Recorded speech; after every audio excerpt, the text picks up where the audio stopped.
All right, everybody, welcome back in with Benjamin Parker. I'm excited today. We got Brandon Holey with us. Brandon, how are you today, man? I'm doing great. Thank you for having me on. It's a pleasure to be here. For those of you who don't know, Brandon mainly covers the Seahawks for the Northwest Sports Desk. And I've been reading a lot of his stuff over the past few months, and I really liked what he had put out there. So we've got him on today to talk about the Seahawks, and we're going to cover a lot of stuff. So, Brandon, anything you want to tell everybody before we get started? No, it's finally an exciting off season for Seattle fans, whether that's good or bad. There's at least that excitement. So I think Right. that's the key word for this off season is excitement. Well, and that's perfectly segueing into my first question. You know, you're at the end of the Russell Wilson era, and who knows how much longer the Pete Carroll era will extend. Well, what's the fan base feeling right now? What's the temperature there in Seattle for moving forward? So there is kind of for the past few years, there's been a camp. There's been two camps in Seattle Seahawks fan base. There's been the pro Russell camp and the pro Pete Carroll front office camp with John Schneider. So now that we finally reached the conclusion of that storyline, there's a mix of like, wow, they finally did it. They traded Russell Wilson. I can't believe they, had the courage to do so. And then there's the others like, pack it in. We're done for forever. We're going to be the next team wandering for a quarterback for the next 20, 30, 40 years. Yeah, I could go two different directions right there, but I want to start with that. Seattle actually, surprisingly, you look back, the Pete Carroll era, obviously the most successful ever for Seattle. Mm-hmm. But even before that, you had the Mike Holmgren era, which by and large was a success. You guys have had about 2 decades here of pretty good football on the whole.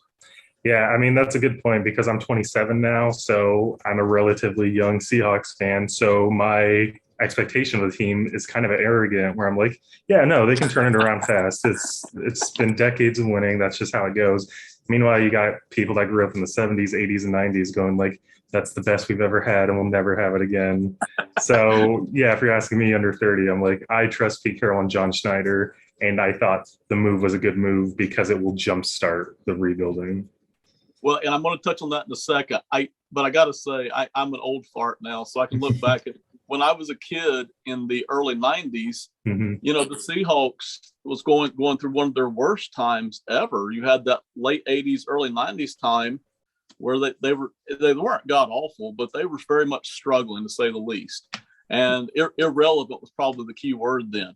But ever since the late 90s, boy, business has picked up, and it's been hard to have playoff conversations without Seattle involved for, a long time now. Yeah. And if you look at the teams that have been succeeding, like you said, it's been Matt Hasselbeck to Russell Wilson. There was only a little bridge period. So relatively, Seattle fans have been lucky and kind of spoiled with quarterback play. So that's the thing. Can they hit a third quarterback who is good enough to lead them to the playoffs? That's the question they'll leave with. Well, and I wanted to ask you about that, the Russell Wilson trade, which we won't open that box yet. But, you can't trade Pete Carroll for too many draft picks or anything. You can trade Russell Wilson for a lot of draft picks and stuff and players. So, hey, at the end of the day, was that really what it came down to as far as deciding who would go and who would stay? Yeah, the idea is the front office said they had intent to re-sign Russell Wilson, but at the end of the day, they figured they knew he wasn't going to re-sign. So they're like, why wait 2 years next year when he's on 1 year and he has more leverage? So that was the major factor that they were talking about. And then with Pete Carroll, he still has like 3 more years. He just recently re-signed. So the idea is like, you're not going to fire a coach and keep paying him. So I think they trust Jody Allen, still trust the front office to move on from Russell. And by the time Pete Carroll's ready to retire or move on, the team will be in a right position, I think is the game plan. I want to talk about John Schneider and I guess to a lesser degree, Pete Carroll, and building a team, which they did a fantastic job of a decade ago, drafting Cam Chancellor and bringing in Richard Sherman and bringing in Russell Wilson and bringing in Bobby Wagner, and the list goes on and on and on. They built a monster of a team. The way the NFL is, though, it's kind of hard to maintain that. How does Seattle and the fans feel right now toward John Schneider over the past, say, 3 or 4 seasons, and I guess lumping Pete Carroll in with that? Yeah, definitely the vibe is they had one good draft, two good drafts, and that's it. That's all they had.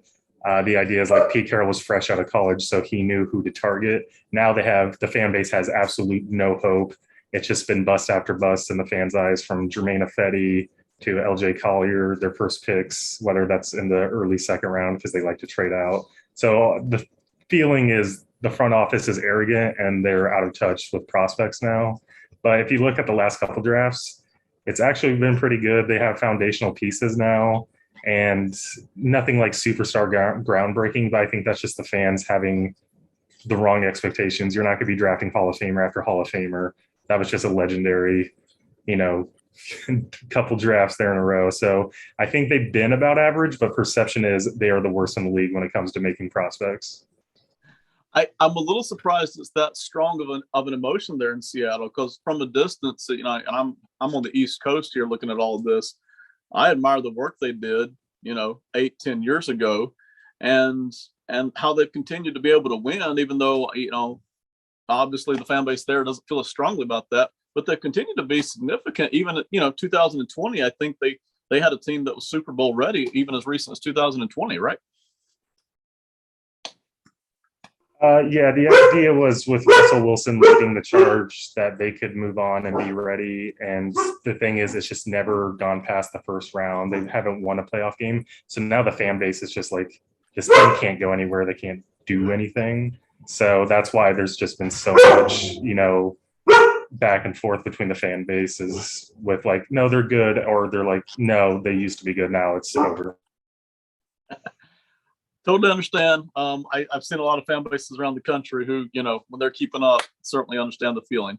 Let's go specifically to the Russell Wilson trade then, and all the draft picks you got and the players you got. And how do you specifically feel about that trade? If Russell Wilson had to go, if that was the inevitable end of all this, how do you feel about the trade? How do you feel moving forward with those picks and even with the players that you got? I would say that they got a good haul. The idea is if you have a franchise quarterback, you should have got 3 first, but they at least got 2 seconds. To me, that adds up to about the value of that. And they at least spread it out. So now the next 2 years, you kind of have a good foundational base. And then they added players onto it. So that adds more value. It's just fans, they just see names and they're like, oh, it's a 30-year-old lineman, a quarterback who no one is excited about. Even though worst case is, I think he'll just be a bridge option. He only has 1 year, so it's just a nice cost-effective backup to transitional quarterback. And then they get a young tight end that was drafted in the first round. So there is at least players coming in that can be used as a base, on top of the fact that they'll get 4, rookies in the top, first 2 rounds. I actually liked the trade for both teams. For Denver, obviously, I felt like they were giving up a lot from a Denver standpoint. But man, if you're not going to pull the trigger on something like that right now, when are you going to do it? And if you're John Elway, you're struggling to draft quarterbacks, why not just go ahead and bring somebody else in that can play? So I liked it from Denver's standpoint. And like I said, if this was going to happen anyway for Seattle, if Russell Wilson was going to be gone, I actually liked what they got out of it. I know you can quibble over that third first rounder, but as a whole, I thought Seattle got a lot moving forward. If this was a season in which Russell Wilson had happened to be injured even more extensively than he was, you might end up with less out of a trade like that. And yeah, that's the exact fear, is one more year. What if after the injury, it wasn't just Russell's injury, maybe he is declining? There's so many questions that if you leave it for one more year, the morale of the locker room is going to go further down. You're not turning it around now. Pete Carroll's not getting any younger. So if you have to pull the trigger, you just got to do it now. Like you said, it works for everyone. It's just one of those like right fit. And I just think it's perfect. It's also kind of funny because back when John Elway, he wanted that quarterback, he got Peyton Manning. The Seahawks at the same time were vying for Peyton Manning, and that led to them drafting Russell Wilson. So it's just funny how these two teams, their quarterback journeys have, intertwined and are coming and intersecting there. Yeah, and then the matchup in the Super Bowl, of course, where Seattle just, had the day of their lives, all of their lives collectively. Let me ask you this. We didn't put this on the docket, but Pete Carroll, energy-wise, he's always been a high-energy guy, really connects with people. Do you see that continuing for the next 3 or 4 years, or do you feel good about that? Definitely. I think he works better with younger players too. So maybe it is time to start fresh, and that energy will transfer to players coming out of college. When you have a 34-year-old mega quarterback, maybe it's just one ear out the other. He's like, Pete, I know what I'm doing. You don't need to be so on top of me. And I think that energy, if anything, he might be more energized in the press conference before free agency. He really seemed jazzed up. So I think with his mindset, it's always compete. And I think he's really excited to prove to people that he can get the team competitive and back on the right foot before he leaves. That's fascinating. And that's the reason why we have people like you on here, is that you know your stuff, that he might actually work better with the younger players, because, that's not something I had heard specifically, but it makes sense. A lot of the disagreements or discussions, if you will, ever since that Patriots Super Bowl basically have been with players who are already making their money, veteran guys who might want to insert an opinion every once in a while, right? Yeah, definitely. I just think where they're at right now, he can work and rally the young troops. And I think the ideal plan for the franchise is he'll set up a succession plan with a coach on the roster to be the next head coach, whether that's the new Clint or maybe if Shane Waldron proves he can have that Sean McVay tree, maybe that's the route they want to go. So they have a lot of young coaches on staff too. So it's not just young players. There's like early 40s coaches that I think he wants to coach up and take his place for Seattle head coach in the next few years. Okay, that's fascinating. So youth movement all the way across the board for the most part, except for Pete, right? Yeah, definitely. But he acts like it. He has more energy than me, and I don't know how he does it. There are people in life like that. Okay, so moving on. We've unboxed the Russell Wilson trade a little bit. The Seahawks' best position group at the moment, I assume it's not quarterback, but you study them a little bit more. At the moment before the draft, obviously we haven't even hit that. What's the Seahawks' best position group at the moment as we sit here before the draft? I definitely say safety, because a lot of people in Seattle have lost faith in Jamal Adams, but I think that he's still young, and it's been a scheme fit error the last few years, where it's been more like 4-3. And I think now with the new defense going 3-4, I think he can get back to what he was doing best in New York. And then re-signing Quandre Diggs, I just think Pete Carroll's a secondary coach at heart. So I think that's the one thing they wanted to shore up was the back end of that defense. So now you got a 29-year-old Quandre Diggs who can be the leader of that team with the void of Bobby and Russ leaving. And then you have the young, fiery Jamal Adams. That is the exact energy they want for somebody on defense. So I think they're building it from the back front on defense. Fascinating.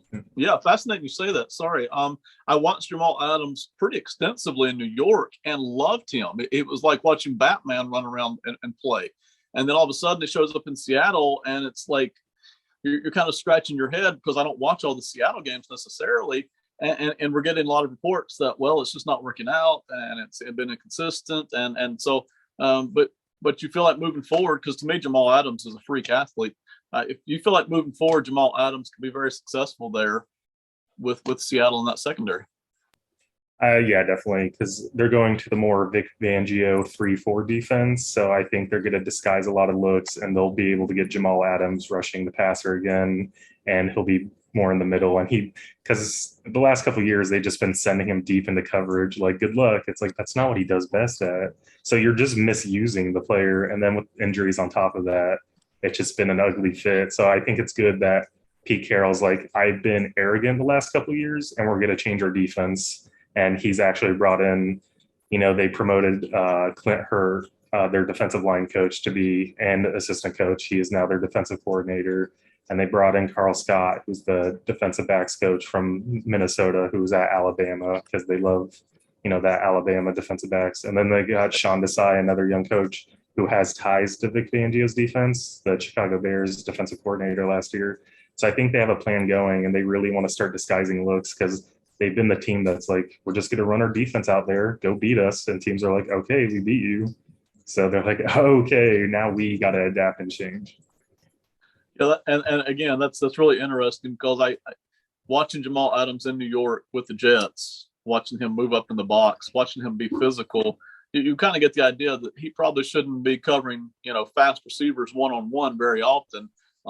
Certainly not in the deep portion of the field, probably not his strength. So it's always been interesting to me. I think NFL coaches are brilliant at times, and yet they're human, and their ability to calculate things it's not 100%, even for the best. It's 70%, 80%. They're wide open mistakes, just like people in the other levels of football. And especially with Seattle, their key strategy the last few years when they had Russell Wilson, there was that pressure to get them back to the Super Bowl. So they would trade for these star pieces, but they wouldn't necessarily know how to use them, whether that's Jadeveon Clowney or Jamal Adams. So I think they're finally learning, like, maybe we're not the super defensive gurus where everyone works out. Maybe we need to adapt to our players. So best position group is safety at the moment. Let's push quarterback off to the side because we know that's a work in progress. Aside from that, what might be the Seahawks' worst position group at the moment?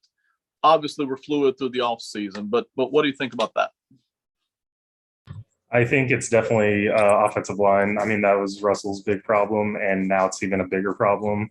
Right now, both their starting tackles are free agents, even if they got Dwayne Brown back, who was their left tackle the last few years. He's 38, so at some point you have to have an answer. Brandon Shell was a nice, average piece. And then other than that, center's been a problem the last several years, I would say, ever since Max Unger and Justin Britt. And then you got two guards, but one's Gabe Jackson, who's 30 in his 30s. So they really have to rebuild that whole offensive line. And they want to be a run-first team. So if you want to do the Sean McVay, go side to side, have time with your scheme, you really need to rebuild that offensive line ASAP.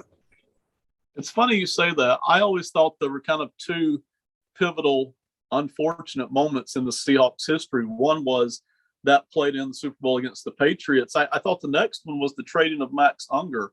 I always thought that it was kind of a stepping away from your traditional identity, whether it was something they needed to do or not. I guess we can even ask that question now. But I always thought the trading of Max Unger kind of was the first pivot away from what Seattle was really good at. That was running the ball up the middle, excellent defense, and then letting Russell run around and make plays. Yeah, and on top of that, Max Unger was the leader of the offensive line. He was calling coverages, and once he left, that was all on Russell Wilson's shoulders. So it was a very big calculation error where they thought, Max is getting older. We don't need to pay a center that much, and we can just find another one to swap in. And I think you're right. That was definitely a key identity switch for you got a finesse tight end when you were a power run, smack you in the mouth team. The messages got mixed. Yeah, and it's easy to do. I understand that people doing this all the time in the NFL. Calculations go wrong. It happens. Let's talk about quarterback for a second. Russell Wilson is gone. I think you mentioned it in our conversation or live on the air. I don't remember. Hasselbeck was the quarterback there for an extended period of time. For the most part, you've had two quarterbacks now for not quite 20 years, but a large part of the past 2 decades. What do you want to do moving forward? Do you like anybody in this year's draft? Do you want to just put it off for a season or two and play wait and see? What do you feel like there at quarterback for Seattle? I definitely feel like I'm in the minority. I feel like a lot of people definitely in the Seattle fan base is like next year's draft, 23. That's the time you want to get a quarterback.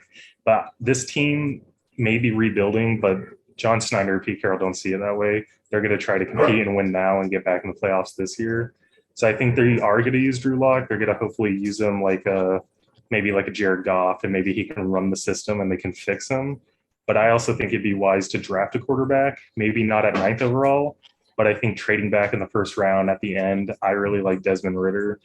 I think that's a nice 6'4" quarterback that can run and move and do what you want and who's ultra competitive. He is exactly what they want, like a quarterback that will throw an interception and chase down that defender or make a tackle. I just feel like Desmond Ridder would be a nice fit for Seattle.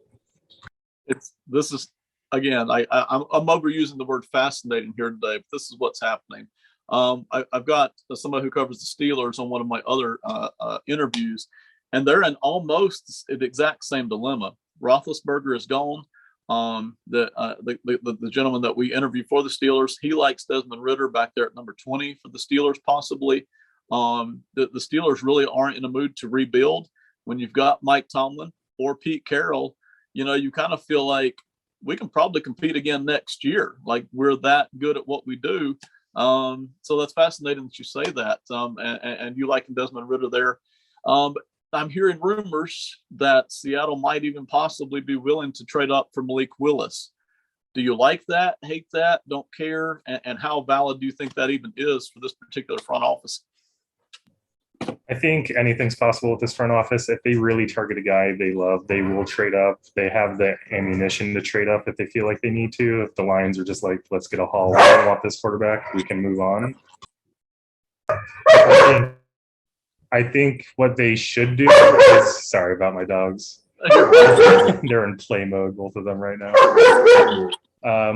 So I think what they should do is just let whoever falls. I just think it looks like the Saints are gearing up to trade up for a quarterback. Maybe the Panthers want to take a quarterback. I just think it's best to let these teams trade up, spend a lot of resources on quarterbacks that will be projects no matter what, and just play it safe and take somebody later. Either way, you're going to be working on any of these quarterbacks you pick. So you might as well take the supreme talent that falls to you at 9 and try trading up and get a project. See if they work for a year. If not, move on to next year's draft.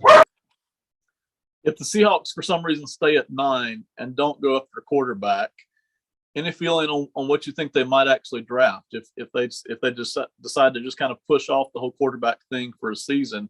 What else might they be looking at there at number 9?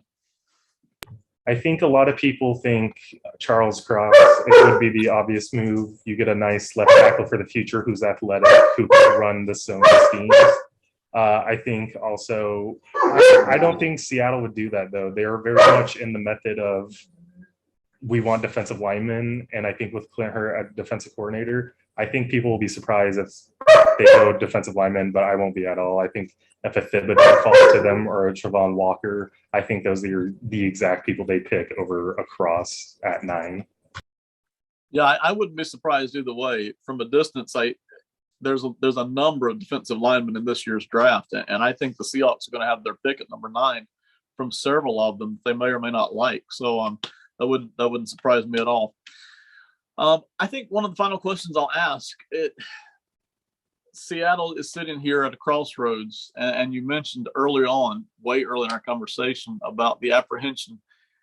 Maybe it's 20 or 30 years before we get to do anything like this again. Realistically, though, paranoia aside, and looking at today's NFL and the fact that you do still have Pete Carroll, how long do you think it would realistically be before the Seahawks are back up at that, maybe thinking about a Super Bowl kind of level? I think Super Bowl level, maybe you got like 3 to 5 years if you can find that quarterback. I think playoff level will be faster than most think. I think either next year or the year after that, they could be vying for a playoffs again. I just think there'll be a scheme-heavy team with talent coming in the next couple of years that they'll just be able to work with whatever quarterback comes in, even if he's average. I think they'll run a scheme where they can be competitive, and that's what they're hoping for. That is their big Hail Mary, is like, we can find a guy, have him run our scheme, and we can be competitive. I agree. I feel like for organizations like Pittsburgh, New England, Seattle, sure, where the owner's pretty decent, the coaching staff is pretty decent, the GM seems to know what they're doing. I almost think rebuilding isn't even a necessity, because the way the NFL is structured, it's kind of designed to get you back up on your feet pretty quickly, especially if all the important people are in place already. So that wouldn't surprise me at all to see Seattle next year, maybe certainly the year after, get right back in that playoff mix, to say the least. I think that's exactly where I feel too, where teams that are competitive all the time, like the Steelers and the Ravens, ever since they've been in Baltimore, you can still be competitive. You don't need to tear it down to the studs, completely rebuild and be an expansion team like Miami and Houston have been doing, because then you draft that quarterback like Tua, and then you're stuck for 3 to 4 years figuring out, is he our guy, when you could just be going and get a Mitch Trubisky, or you can just do a Drew Lock or a rookie quarterback who is late first, early second, and just see what you got. That's one thing I appreciate what the Texans are doing, where they're like, well, we have David Mills, so maybe he's our guy, maybe he's not. We'll see. Same thing with the Eagles with Jalen Hurts. Like, we'll give him time, but we're not tied to him. We can get that rookie quarterback with all of our ammunition. And I think what Arizona did, it should be the blueprint where you draft a Rosen and then you're like 1 year, you're like, no, he's not our guy. Let's get Kyler Murray. That's what you should be doing. I agree. To me, the idea that you draft a guy and then you hang on to him with clutching fingers for 4 or 5 seasons, hoping that he's going to figure it out, is it lacks intelligence, in my opinion. So I agree. Watching the team draft a guy and then figure out, hey, we can do better than this. That's the intelligent thing to do. And the good organizations seem to do it, whether it's Arizona or Pittsburgh or whoever, Seattle. Brandon, I've enjoyed it. If people want to read your stuff or listen to you or look you up on Twitter, where do they find you at? Tell us about that. Well, if you want to read more about our stuff, over at Northwest Sports Desk, I write for the Seattle Seahawks. If you go in the football section, I'll be there for the NFL section. You can hear me and my dogs doing podcasts wherever we see fit. And then over on Twitter, I'm over at Quasi Brandon. That's QUAZZY